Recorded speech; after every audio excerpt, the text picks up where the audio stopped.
आज हम महाकवि कालिदास प्रणीत अभिज्ञान शाकुंतलम के चतुर्थ अंक के श्लोक संख्या 10 से प्रारंभ करेंगे।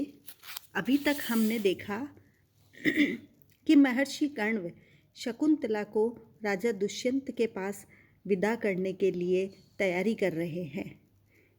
प्रकृति के समस्त वृक्ष, पशु पक्षी सभी से अनुमति देने की आज्ञा कर रहे हैं, को आदेश दे रहे हैं कि हे प्रकृति के उपादान, तुम सभी आज शकुंतला जो अपने पति गृह को जा रही है उसको जाने की अनुमति प्रदान करें। वृक्ष आदि ने अपने पास उपलब्ध समस्त वस्तुओं को शकुंतला के सौभाग्य सूचक द्रव्यों को प्रेषित किया है। सभी ने उन्हें जाने की अनुमति दी है। तभी कोकिल रवम सूचयित्वा, कोयल की एक ध्वनि प्रतिबिंबित होती है, सुनाई देती है और महर्षि कण्व कहते हैं, अनुमत गमना शकुंतला तरुभिः इयं वनवास बंधुभिः परभृत विरुतम कलम यथा प्रतिवचनी कृतम एभिः ईदृशम।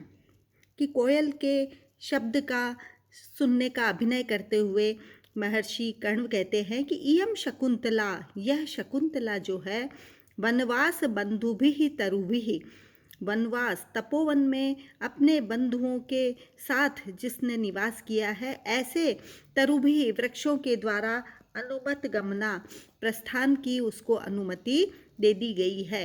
यथा, क्योंकि कलम अस्पष्ट रूप से जो मधुर, परभृत विरुतम कोयल की ध्वनि को, एभिः इन वृक्षों ने, ईदृशम इस प्रकार से, प्रतिवचनी कृतम अपना प्रत्युत्तर बनाया है। कि वृक्ष स्वयं बोल नहीं पा रहे हैं, जाने की अनुमति देने के लिए उन्होंने मधुर कोयल की ध्वनि को, जो अस्पष्ट सी सुनाई दे रही है, अपने प्रत्युत्तर स्वरूप जाने की अनुमति के रूप में कहा है।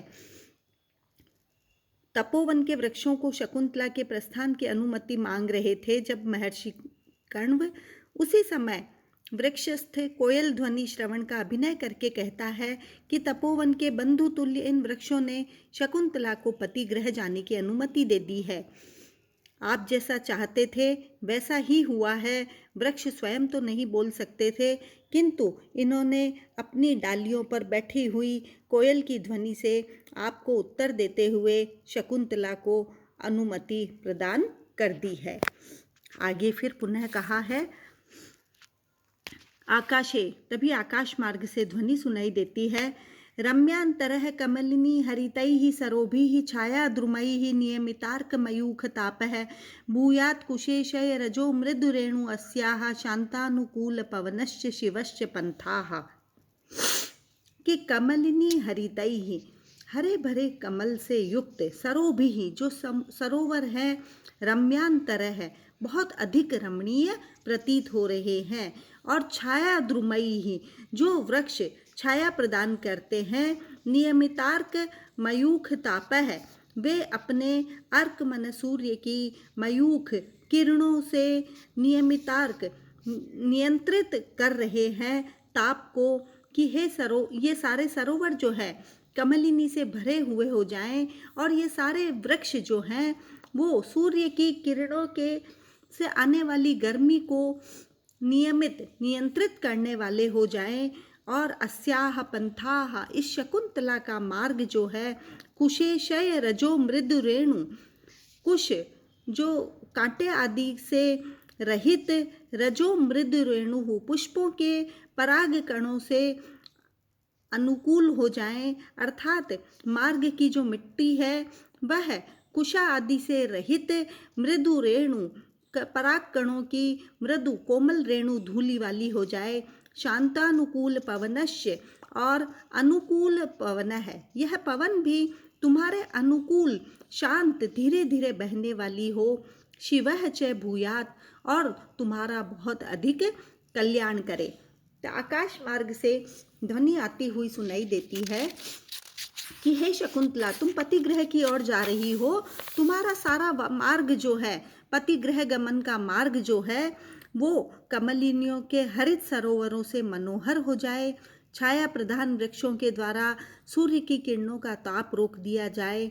कमल पराग के समान कोमल धूलि वाली और सुखद वायु वाला और कल्याणकारी ऐसा तुम्हारा यह मार्ग बने। उस मार्ग की धूलि कमल पराग के समान कोमल हो और जिसमें मंद व सुखद वायु बह रही हो। ऐसा यह मार्ग जो है वो तुम्हारे हर तरह से अनुकूल हो जाए। वायु और मार्ग उपकारी है दोनों, तो वे तुम्हारे ऊपर बहुत अधिक उपकार करें। ऐसी आकाश से वन देवताओं के द्वारा आकाशवाणी सुनाई देती है।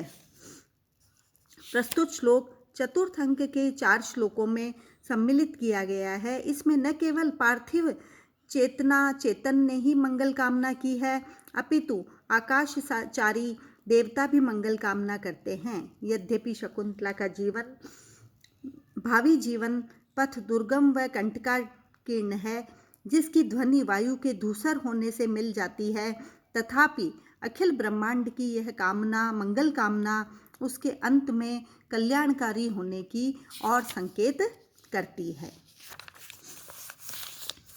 फिर आगे कहा है, उद्गलित दर्भ कवला मृगेह परित्यक्त नर्तना मयूराः अपसृत पांडुपुत्रा मुंचन्ति अश्रूणि वलताः, कि यहाँ पर मृग्य है, जितने भी हिरण आदि पशु हैं, उद्गलित दर्भ कवला, उन्होंने कुशों के ग्रास को उगल देना प्रारंभ कर दिया है। और मयूराः, मोर ने परित्यक्त नर्तनाः, नाचना छोड़ दिया है। लताः, जो लताएं हैं, अपसृत पांडुपत्राः, उन्होंने अपने पीले पके हुए पत्तों को गिरा दिया है, मानो अश्रूणि, अपने आंसुओं को गिरा रही हो। अर्थात हिरनियों ने ग्रास जो उन्होंने खाया वो उगलने लगी, मयूरों ने नाचना छोड़ दिया और लताओं ने आंसुओं के समान अपने पीले पत्तों को गिराना प्रारंभ कर दिया है। प्रियंवदा कहती है कि तुम्हें पतिगृह जाते हुए देखकर तुम्हारे वियोग के कारण दुखी हिरनियां भी जो है कुश के ग्रास को निगल नहीं पा रही है, उन्होंने भी उगलना प्रारंभ कर दिया है। मोरों ने नाचना छोड़ दिया है। सारा तपोवन तुम्हारे विरह से कातर दिखाई दे रहा है, तुम्हारे वियोग से कातर हो रहा है। फिर आगे कहा है, काश्यप महर्षि कण्व कहते हैं, संकल्पितं प्रथममेव मया तवार्थे भर्तार आत्मसदृशं सुकृतैर्गता त्वं चूतेन संश्रितवती नवमालिकेयम् अस्यामि अहं त्वयि च सम्प्रति वीतचिन्तः। यहाँ पर महर्षि कण्व कहते हैं कि मया अर्थात मुझ जैसे महर्षि कण्व के द्वारा तवार्थे तुम्हारे लिए प्रथमम पहले ही संकल्पितम जिसका संकल्प किया था कि आत्म सदृशम अपने अनुरूप भर्तारम उस पति को तुम सुकृतई ही अपने पुण्यों से गता प्राप्त हो गई हो, कि जैसा मैंने पहले ही संकल्प किया है कि तुम्हें उचित वर को प्रदान करूंगा और तुमने स्वयं ही आत्म सदृशम अपने अनुरूप भर्तारम स्वामी को प्राप्त कर लिया है।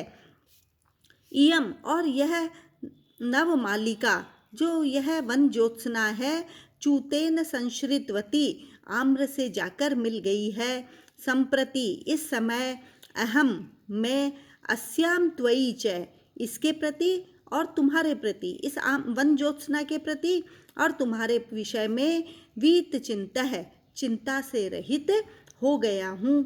इतः पंथानम प्रतिपद्यस्व, इस प्रकार से कह करके वो मार्ग की ओर इंगित करते हैं कि तुम्हारा यह पंथान मार्ग जो है प्रतिपद्यस्व उसकी ओर गमन करो। तो महर्षि कण्व अपनी निश्चिंतता को बता रहे हैं कि मैं तुम्हारे प्रति और वन ज्योत्सना के प्रति निश्चिंत हो गया हूँ। तुम दोनों ने ही अपने अनुरूप अपने पति का चयन करके और कर लिया है और आज मैं तुम्हें वहाँ जाने के लिए विदा कर रहा हूँ। फिर आगे कहा है, महर्षि कण्व कहते हैं, हे वत्से, हे पुत्री, यस्य